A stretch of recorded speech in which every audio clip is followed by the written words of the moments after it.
Assalamualaikum warahmatullahi wabarakatuh.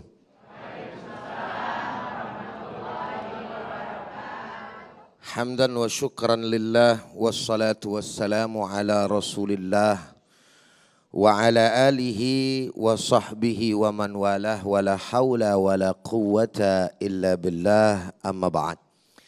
Setelah puji dan syukur hanya untuk Allah, salawat beserta salam teruntuk baginda kita Nabi besar Muhammad sallallahu alaihi wasallam beserta para keluarga, para sahabat dan insya Allah untuk kita semua selaku umatnya. Yang sama kita hormati dan sama kita muliakan guru-guru kita yang membersamai kita pada kesempatan siang hari yang mulia ini. Ada di antaranya adalah Gus Han, Ustadz Kasif Khair dan juga host kita yang ganteng dan rupawan subhanallah Ustadz Sofyan dan co-host kita tadi. Mudah-mudahan semuanya khususnya ibu-ibu bapak-bapak yang hadir di sini Allah Ta'ala berikan panjang umur, sehat walafiat, berkah dunia dan akhirat, bisa pergi haji dan umroh. Mau pergi haji? Udah nyetor belum? Jangan ngomong kalau yang belum. Insya Allah. Para pemirsa Damai Indonesiaku TV One dimanapun Anda berada. Pada kesempatan siang hari ini tema kita cukup menarik. Dan memang tema kita merupakan tema yang bisa dikatakan sebuah ujian bagi orang-orang yang pelit bin medit bin buntut gasir. Assalamualaikum. Masih hidup apa kagak? Benar apa benar? Kenapa? Karena urusannya sama harta atau sama Kalau urusan duit memang kadang-kadang banyak mikirnya. Assalamualaikum. Ini bengong begini terpana apalagi mikir apa bagaimana sih ini? Saudara hadirin jamaah yang sama dirahmati oleh Allah Subhanahu wa taala, tapi memang apa yang kita sampaikan tadi betul adanya.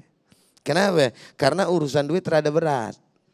Ibadah itu terbagi menjadi 3. Ada ibadah bangsa badaniyah, ada qalbiyah, ada maliyah juga. Qauliyah juga ada tuh. Iya. Urusan yang namanya badan kayak sholat, betul nggak?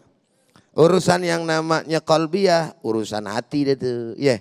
Urusan maliyah, nah harta. Benar apa benar? Urusan harta biasanya ngapain? Sedekah, bayar zakat. Kira-kira gampang apa susah?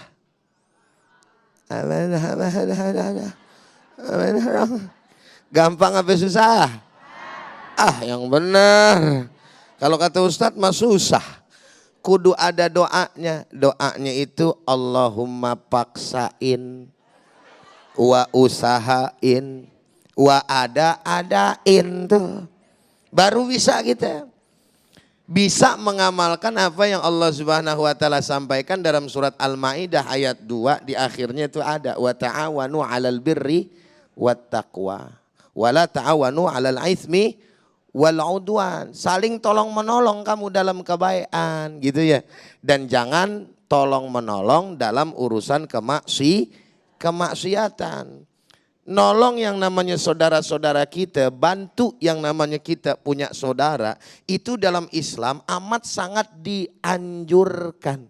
Karena kita sadar Bu, emang begitulah Pak, Allah Ta'ala menciptakan kita masing-masing beda-beda. Takaran rezekinya udah ada, betul apa benar? Di Lauhil Mahfuz udah benar-benar tertulis. Yang namanya masing-masing rezeki orang. Ada rezeki orang yang baru keluar dari rahim ibunya dibrojolin udah langsung jadi sultan. Ada apa kagak? Orang kaya. Kayak siapa tuh? Kayak siapa? Kayak anaknya Raffi Ahmad, siapa namanya ya? Sibung Amar apa? Jadi sultan dia langsung.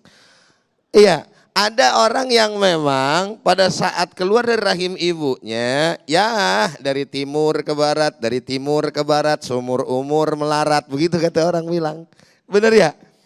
Artinya ada si miskin, ada si kaya.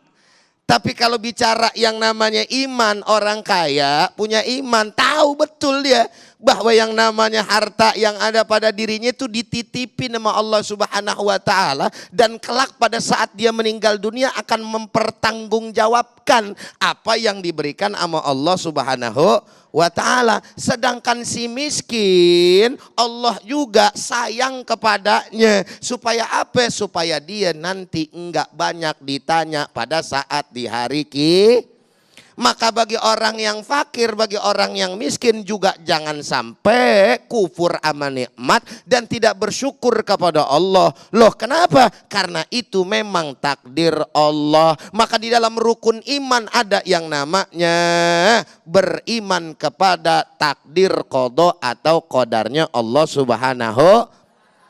Menyadari takdir Allah seperti ini, yuk saling berbagi. Agar apa? Manfaat yang namanya kita punya harta dan kelak di akhirat Allah Subhanahu wa ta'ala berikan pahala yang berlimpah.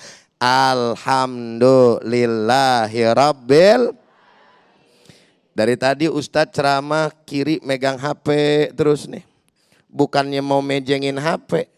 Mau baca hadisnya yang lumayan panjang. Di dalam hadis riwayat Bukhari ada yang namanya satu motivasi bagi orang-orang yang beriman. Apa kata Nabi kita Muhammad sallallahu alaihi wasallam? An Abi Hurairah radhiyallahu taala anhu anin Nabi sallallahu alaihi wasallam qal man naffasa an mu'minin kurbatan min kurabid dunya naffasallahu anhu kurbatan min kurabi yaumil qiyamah. Siapa orang di antara kita nih Pak Bu yang bisa menghilangkan kesulitan, kesusahan daripada saudaranya, orang-orang yang beriman di alam dunia, maka kelak amal yang ada di alam dunia tersebut akan bermanfaat buat dia. Dengan cara apa? Allah akan membalasnya nanti di hari kiamat. Allah hilangkan kesusahan-kesusahan tersebut. Alhamdulillah. Yang terakhir, waman yassara ala mu'sirin yassarallahu alaihi fid dunya wal akhirah. Siapa yang ngilangin kesulitan saudaranya, maka Allah Ta'ala akan hilangkan juga baik di dunia maupun di akhirat.